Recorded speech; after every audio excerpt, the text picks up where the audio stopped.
لو انت مبرمج او لسه بتبدأ في مجال البرمجة، اكيد سمعت عن الذكاء الاصطناعي وان هو المستقبل. بس السؤال المهم، ازاي تدمج بين الاتنين؟ ازاي تستخدم البرمجة علشان تعمل مشاريع فيها ذكاء اصطناعي؟ في الفيديو ده هجاوبك. اول حاجة لازم تتعلمها ان الذكاء الاصطناعي مش حاجة سحرية، هو في الاساس مبني على البرمجة.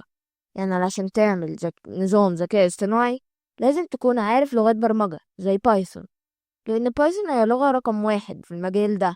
ليه؟ لأنها سهلة وفيها مكتبات جاهزة.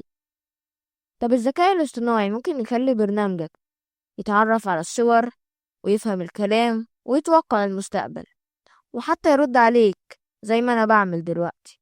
يعني لو عندك تطبيق وعايز تزوده ذكاء، زي مثلا بوت أو محادثة أو نظام توصية زي نتفليكس أو يوتيوب، هنا بيجي دور ال AI. ابدأ مشروع بسيط، اعمل تطبيق يقرأ بيانات من ملف، بعدها خليه يحلل البيانات باستخدام خوارزميات تعلم الآلة. خليه يتعلم من الداتا، ياخد قرارات ذكية. خليني أقولك مثال، لو عندك بيانات عن درجات الطلاب، تقدر تعمل برنامج يتوقع مين ممكن يسقط ومين لأ. ابدأ صغير، ومع الوقت هتقدر تدخل في مشاريع أكبر زي التعرف على الوجوه وتحليل النصوص، أو حتى بناء مساعدين ذكيين.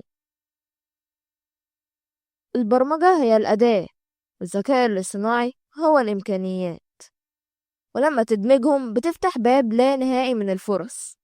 لو عايز فيديوهات أكتر عن الذكاء الاصطناعي، اعمل لايك وسبسكرايب. خليني أعرف في الكومنتات ايه اللي نفسك تبدأ بيه.